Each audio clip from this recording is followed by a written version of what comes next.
Okay, so if you're in the sustainability world, you live and breathe the data, right? But the real question is, does your CFO? In this explainer, we're going to translate all that hard work into the one language everyone in the C-suite speaks: finance. We'll show exactly how those green initiatives hit the bottom line. Let's dive in. So, imagine this. A company proudly reports they've improved water efficiency. That number sounds great, doesn't it? But on its own, what does it really mean? You know, is that number actually good compared to their competitors? Is it making a real dent in operating costs? Does it maybe lower the risk of their factories shutting down in a drought? See, this is the exact gap we're here to bridge today.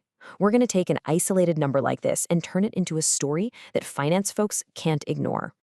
And yeah, this challenge actually has a name. It's called the ESG to value gap.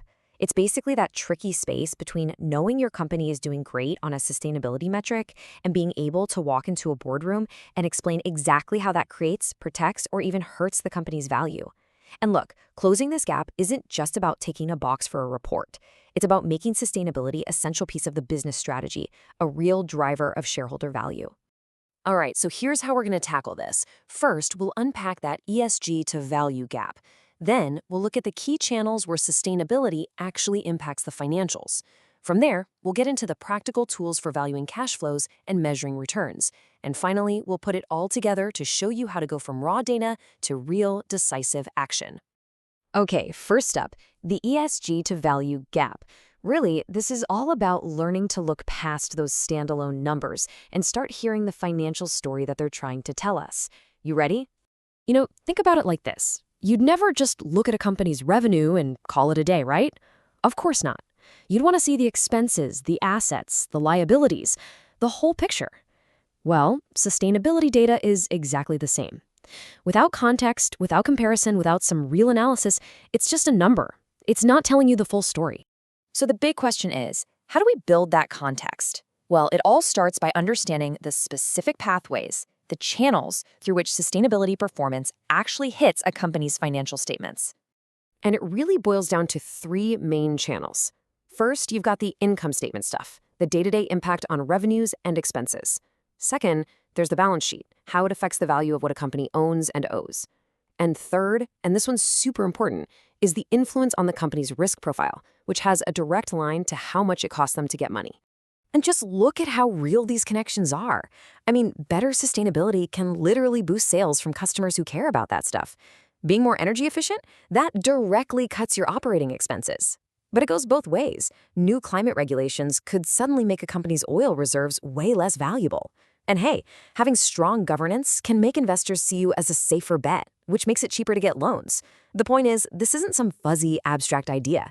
These are direct, measurable financial hits. Okay, let's get into the nitty-gritty. We're going to talk about our first major tool for actually putting a number on these impacts. It's called the discounted cash flow model, or DCF. Now, this is a total cornerstone of how Wall Street values a company, and it's exactly where your sustainability data becomes a secret weapon. The whole idea behind a DCF is actually pretty simple. It says a business is worth all the cash it's going to make in the future, but brought back to what that cash is worth today. Because, as we all know, $1 in your pocket right now is worth more than $1 you might get next year. And boom, here's the connection. This is where your sustainability work becomes absolutely crucial. And don't worry, you don't need to be a math genius here. Just focus on two letters in that formula, CF for cash flow, and R, the discount rate, which is all about risk. Your ESG data is the key intelligence that helps analysts make way better, more accurate forecasts for both of those things. So let me break down how that actually works. Let's say you have a really popular line of sustainable products. Well, that lets you forecast higher revenues. Got a great waste reduction program? Bam, you can project lower expenses. And here's the big one. A strong ESG profile can actually lower your company's weighted average cost of capital, the WACC. Basically, that's the interest rate the company pays on its debt and equity.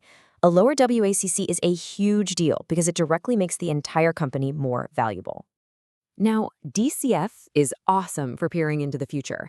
But what about right now, today? To get a handle on how efficiently a company is creating value in the present, we need to look at two other really powerful metrics, ROIC and EVA. First up is ROIC, which stands for Return on Invested Capital. The easiest way to think about this is like a report card for management. It scores how well they're using the money that investors gave them to actually generate profits. The higher the ROIC, the more efficient the company is at turning capital into value. And when you look at the formula, the links are crystal clear. Those sustainability initiatives, they can boost the top part, the profit, or NOPAT, by either bringing in more revenue or cutting costs. And they can also affect the bottom part, the total invested capital, when you, say, invest in new, more efficient equipment.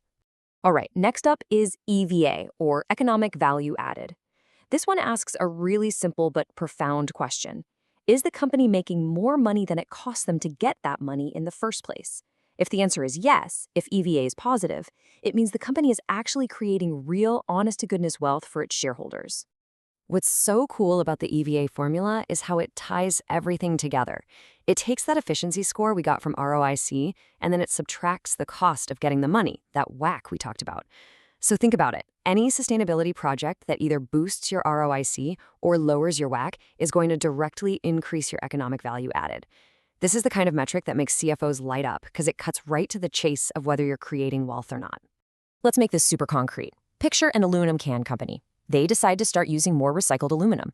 Okay, that one decision does two things. One, it lowers their energy costs, which boosts their profit. And two, it helps them win over customers who want sustainable products, which boosts sales. See? Both of those things drive up ROIC and, in turn, EVA. Now, let's say they also invest in R&D to make cans easier to recycle. Sure, that's an upfront cost. It increases their invested capital, but the long-term savings on raw materials could be massive.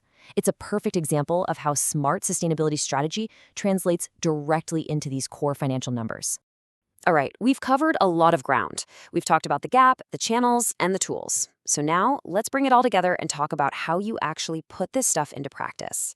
I think this really captures the whole mindset shift. Traditional financial analysis, it's kind of like trying to drive a car by only looking in the rearview mirror. You're just looking at what's already happened. But an ESG-informed analysis, that's like looking out the front windshield. You're factoring in what's coming, things like new regulations or how customers' tastes are changing. It just gives you a way more complete and, frankly, more accurate picture of where the company is headed. And at the end of the day, listen, this is not about you having to become some Wall Street quant.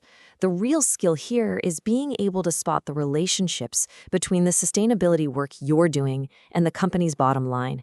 It's all about connecting the dots from your data to the big picture value story of the company.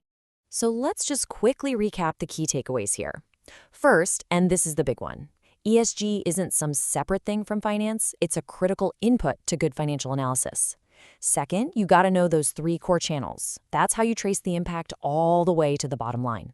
And third, get comfortable with tools like DCF, ROIC, and EVA.